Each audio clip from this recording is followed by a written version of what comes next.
नमस्कार साथियों, आज हम लेकर आए हैं भारत के 7 ऐसे रहस्यमयी ग्रंथ जिनके बारे में आप जानकर हो जाएंगे हैरान, जिसे जानने के बाद आपको भारतीय होने का गर्व भी महसूस होगा। खासकर हमारे युवा पीढ़ी को यह वीडियो जरूर देखनी चाहिए। नमस्कार साथियों, मैं हूं राम और आप देख रहे हैं तथ्य टीवी। तो चलिए जानते हैं इन सभी महान ग्रंथों के बारे में विस्तार से। लेकिन आगे बढ़ने से पहले आपसे छोटी सी रिक्वेस्ट है कि चैनल को सब्सक्राइब करके बेल आइकन दबाना न भूलें। नंबर 7, रस रत्नाकर। प्राचीन भारत के महान रासायनिक शास्त्री नागार्जुन के नाम तो आप सभी ने सुना ही हो। उनके जन्म स्थान और समय का कोई सटीक जानकारी नहीं है, क्योंकि इस पर सबके अलग अलग मत है। रासायनिक शास्त्र उनकी 2 पुस्तकें रस रत्नाकर और असेंद्र मंगल बड़ी प्रसिद्ध है। चिकित्सा विज्ञान के क्षेत्र में इनकी प्रसिद्ध पुस्तक है कच्छपुट तंत्र, आरोग्य मंजरी, योग सार और योगाष्टक। रस रत्नाकर में रस आनी पारे की यौगिकी बनाने के प्रयोग दिए गए हैं। इसमें देश में धातु कर्म और कामयागरी के स्तर पर सर्वेक्षण भी दिया गया था। इसके अतिरिक्त रस रत्नाकर में रस बनाने के प्रयोग दिए गए हैं, जिसमें धातु का सामग्री के स्तर पर सर्वेक्षण किया गया था। इस पुस्तक में चांदी, सोना,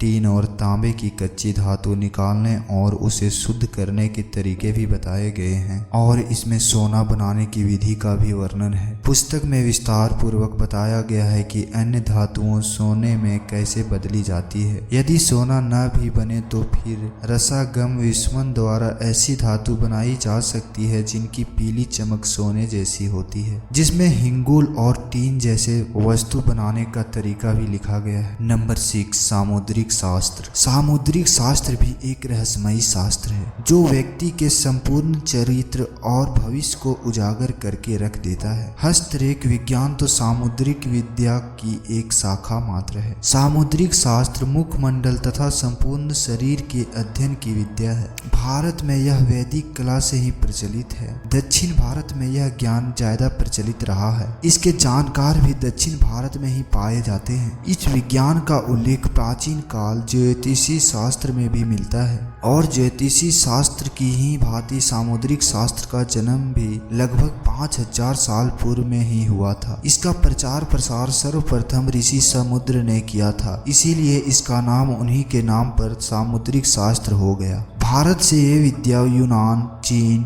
रोम और इजराइल तक पहुंची और आगे चलकर यह संपूर्ण यूरोप में फैल गई। कहा जाता है कि 423 ईसा पूर्व में यूनानी विद्वान इन शास्त्रों को पढ़ाया करते थे। इतिहासकारों के अनुसार हिमांजस और हंगल की विधि पर सुनहरे अक्षर पर लिखी सामुद्रिक ज्ञान की एक पुस्तक मिली, जिसे सिकंदर महान को भेंट कर दिया गया। नंबर 5, अष्टाध्यायी सूत्रवृत्ति। पाणिनि द्वारा रचित दुनिया भर की प्रथम भाषा का प्रथम ग्रंथ है। ये 500 वर्ष ईसा पूर्व की है। इस किताब का नाम अष्टाध्यायी इसके 8 अध्याय की वजह से पड़ा है। ऐसा कहा जाता है कि इन योग सूत्रों को समझने के बाद आपको जिस ज्ञान की प्राप्ति होती है वो दुनिया में आपको कहीं भी नहीं मिलेगा। पाणिनि के इस ग्रंथ पर महामुनि कात्यायन का विश्व स्तरीय ग्रंथ है। इसी तरह महर्षि पतंजलि ने इस ग्रंथ पर विषाद विवरणात्मक ग्रंथ महाभाष्य लिखा।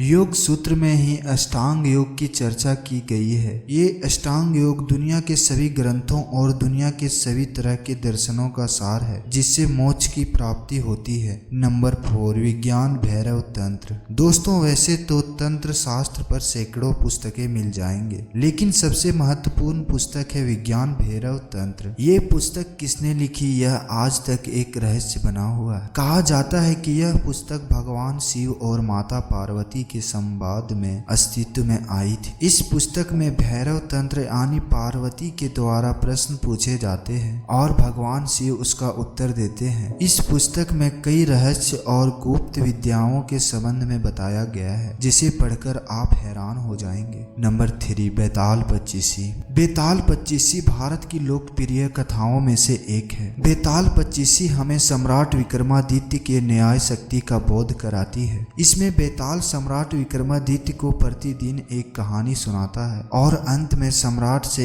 एक प्रश्न पूछता है। लेकिन यदि सम्राट ने कुछ बोला तो बेताल फिर से पेड़ पर जा लटकेगा और यदि प्रश्न का उत्तर नहीं दिया तो सम्राट का सिर फट जाएगा। इसे भारत की पहली घोस्ट स्टोरी माना जाता है। माना जाता है कि बेताल पच्चीसी की कहानियों का स्रोत राजा सतवाहन के मंत्री गुणानित्य द्वारा रचित बरकहा नामक ग्रंथ को दिया जाता है। इसकी रचना 500 ईसा पूर्व में हुई थी। कहा जाता है कि ये किसी पुरानी और प्राचीन भाषा में लिखा गया था और उसमें 7 लाख छंद थे। आज इसका कहीं भी कोई भी अंश प्राप्त नहीं है। नंबर 2, वैयामनिक शास्त्र। ये एक रहस्यमयी किताब है और इसके रचयिता है ऋषि भरद्वाज। उन्होंने इस किताब में विमान बनाने की जिस तकनीक का उपयोग किया था उसका प्रचलन आधुनिक युग में भी होने लगा है। ऋषि भरद्वाज ने अंतर सर्वास्य नामक युद्ध ग्रंथ की रचना की थी और इस ग्रंथ का कुछ भाग स्वामी ब्रह्मा मुनि ने विमान शास्त्र के नाम से प्रकाशित करवाया था। कहा जाता है कि इस दिव्य ग्रंथ में उच्च और निम्न स्तर पर विचरण करने वाले विविध धातुओं के निर्माण का विवरण मिलता है। नंबर 1, उपनिषद। साथियों, उपनिषद का नाम तो आपने सुना ही होगा। इसकी कुल संख्या 108 है। उपनिषद भारत का सर्वोच्च मान्यता प्राप्त विभिन्न दर्शनों का संग्रह है। उपनिषद को वेदांत भी कहा जाता है। उपनिषद भारत के अनेक ऋषि मुनियों के वर्षों के गंभीर चिंतन और मनन का परिणाम है। उपनिषदों को आधार मानकर इनके दर्शनों को सभी भाषा में रूपांतरित कर विश्व के अनेकों धर्मों और विचारधाराओं का जन्म हुआ। जगत गुरु आदि शंकराचार्य जी ने जिन 10 उपनिषदों पर अपना भाषण लिखा उन्हें प्रामाणिक माना गया है। उपनिषद वेदों का सार है। उपनिषद में कई रोचक और अलौकिक और रहस्यमयी बातें कही गई है। इसे पढ़कर आपके सोचने का नजरिया बदल जाएगा।